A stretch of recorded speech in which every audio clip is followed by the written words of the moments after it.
What's up, everybody? This is your boy James Rogers here for our team Underdogs, here doing a deck update on my Dino-Dolls. After a few weeks of testing from the first video, it is very apparent that this deck is absolutely amazing. I love this deck. I have so many win conditions with this deck, and it's strongly consistent. It's absolutely insane what I can play against and still have a good matchup no matter what. This is going to be my deck update after six consecutive top 4 finishes, 2 of them being second place finishes, 1 loss to Burning Abyss, and another second place finish to Ritual Beast. So, yes, even one of the tournaments, Thomas took second place, and I finished in 4th. Yeah, he beat me out of getting the top 2. So, but you'll see his video in a little bit. This deck is a lot of fun to play. Like I said, I think I haven't had this much fun playing a deck since Metal Foes. So let's get onto this list. I'll show you guys the update here. Alright, so for the big monsters, I'm playing 3 Tyranno and double Overtex. In the first video, I did state that I would never play 3 of this, and that changed probably a week after the tournament because I realized very fast that actually the 3rd one comes up a lot. I also said that if you were going to play 3, then you're probably going to be put in a position where you had to top deck this, or you were in a desperate situation to make a 3rd. And that is kind of true, but most of the times you're actually trying to bust out 2 in one turn. So if you open up one of them and you're able to double evolution pill another one out, you're actually put up a lot of damage, and it makes it hard for them to really fight 2 conductors. So the second one does come up a lot. The 3rd one comes up a little bit, but I actually would not mind playing 3 for as long as I'm playing this deck. I think 3 was actually the right number, and it completely contradicts what I said in the first video, but take this video with more grain of salt. So for look, guys, I got 3 Overraptor, the best normal summon in the entire deck, hands down. Foolish Burial, Dino, Search a Dino, it gets you anything you need. 1 Giant Rex, 1 Melissinisaurus, 1 Dracula, and 1 Doggeron. All these 1-ofs are absolutely amazing, all searchable by Overraptor, all can be sent by Overraptor. I don't see Doggeron very often because most times I don't need it, but Melissinisaurus is really good. Giant Rex is absolutely amazing for link plays. I've been linking a lot with this deck since the first tournament playing this, so Giant Rex helps out with that quite a bit. For the Shaddoll engine, starting with 2 Armageddonite. This is actually the 2nd best normal summon, but this is actually the most versatile normal summon. A lot of people don't really understand why I play this card, and it makes sense because you kind of want to normal summon Overraptor, but this card lets me send Overraptor, or it lets me send like anything I really need. So I can send like Overtex, I can send a Shaddoll card, I can send Destrudo, which I threw in last minute, which has been absolutely phenomenal since I've been playing it. It's just too versatile of a situation, like where I can just summon this and just get anything I need for that situation. So Armageddonite is definitely a really good card to have in the deck. For the Shaddolls, 2 Beasts, 1 Hedgehog, 1 Squamata, and 1 Dragon. These cards are absolutely amazing, except for Squamata. I actually hate Squamata a lot.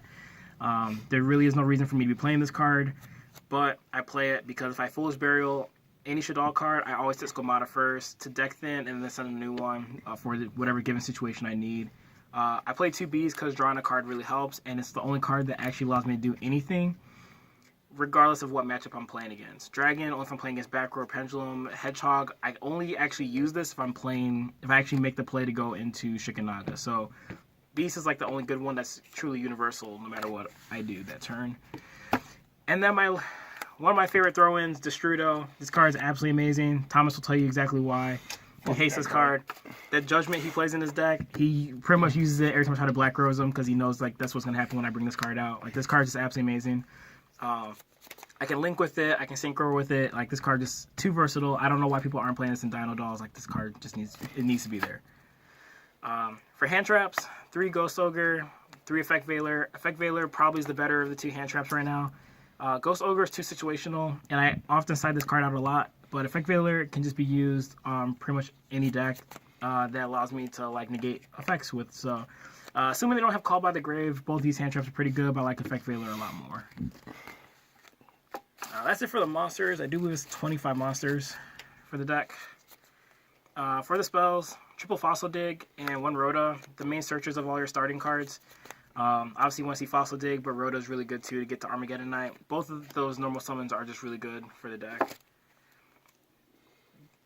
Undoubtedly the best spell ever to fucking be existence. I don't care what anybody says. This card is absolutely amazing. This is why Shadow Dinos is so damn good.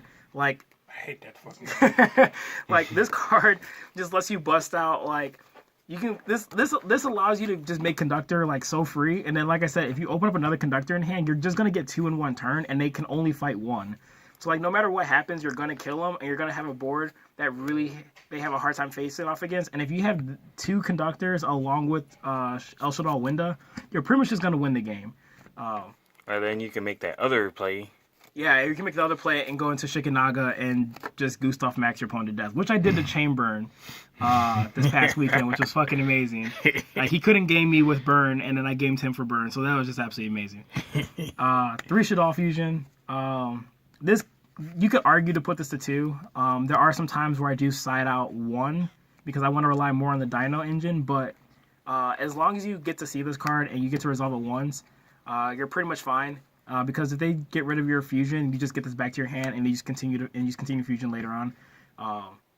So you could argue 2 or 3, but either number I think is fine. I just play 3 because I just want to see it. That's my only logic behind that. Double Call by the Grave. This card's absolutely insane. If you see it, you don't ever have to fear a hand trap. You can use it against 60 card. There's actually a lot of decks you can use this with. So the card's really good. 1 Upstart Goblin, 1 Foolish Burial, 1 Monster Reborn. I'll tell you right now, I absolutely hate this card. I really do. This is like the one card I'd never want to see. Because if my hand's already good, I'd never want to play this card, ever. Like, this card just stays in my hand for the rest of the duel. Where Foolish Burial does something, Monster Reborn does something. Everything like in this deck actually does something. Except for Upstart Goblin. Because I'm giving my opponent 1,000 life points to draw a card. And like I said, if I already have the combo in hand, then this card becomes so irrelevant and it just becomes like a waste of space. But I'm playing 41 cards because I didn't know what to get rid of, and Upstart Goblin is kind of like that card I'm leaning towards, but who knows. It's a going second deck, and it helps going second, so it's whatever. For the extra deck, double Winda and 1 Shikanaga. You like almost never make Shikanaga. I love this card though, but you never make it. And if you do, you're only trying to go into Gustav Max. That's the only time you ever make it. Winda, you definitely make the most. I almost thought about playing this to 3 because sometimes in the grind match, the 3rd does come up. But I don't want to, like, the extra deck space is kind of tight with combos. So it's hard to make room for a 3rd one of these. But 2 is usually pretty good. 1 Lagia, 1 Dolka. Let's see. Which one's my more favorite one? I'd probably have to say Lagia. I use Lagia a lot. Dolka, if I'm going second, works a lot too because it can negate the hand traps. So it's got its uses. 1 Diamond Direwolf. Unfortunately, I have the Shattered Foil because that's all they had when I found it. So, but it helps. It gets the job done. 1 Tornado Dragon. I think I've only made this card once since I've been playing this deck. Actually, maybe twice. I'm not even sure. For tournament-wise, I think I've only made this like twice. It just never comes up anymore. Gustav Max, second best boss monster of this deck. Like, if you don't kill him through attack, you're just gonna kill him for burn. And this card is absolutely amazing if they have no way to like to negate the effect of this. Like, this card is just too good. It really is. For synchros, I play it in an unusually high amount of synchros. I play 1 Chambara, 1 Black Rose, 1 Clearwing, and then 1 Trish. Fuck Black Rose. And sadly to say, I have never made Trish on anybody. So if you're going to ask me if I think Trish is good, I think it still is good. It's just that I've never been able to make this card. So, yes. Fuck Black Rose. Black Rose is amazing. Like I said, Thomas will tell you how much he hates this card. Like, he will instantly Solemn Judgment this thing every time. So, High Speed Chambara, the main OTK card, and then Clearwing Synchro Dragon is actually kind of good against True Draco if the situation is right, because you can actually negate some of their monsters like Maiden or Ignis, and then he'll gain the attack of that monster and just allow you to like run over Masterpiece or just anything else that's on the field. So Clearwing Synchro does have its uses. And then for the links, 1 Underclock Taker, 1 Akashic Magician, and then 1 Deco Talker. I have made all 3 of these. I can definitely say that confidently. Underclock Taker mostly the most. Akashic Magician, I stolen games by kaijuing it and then just bouncing it back.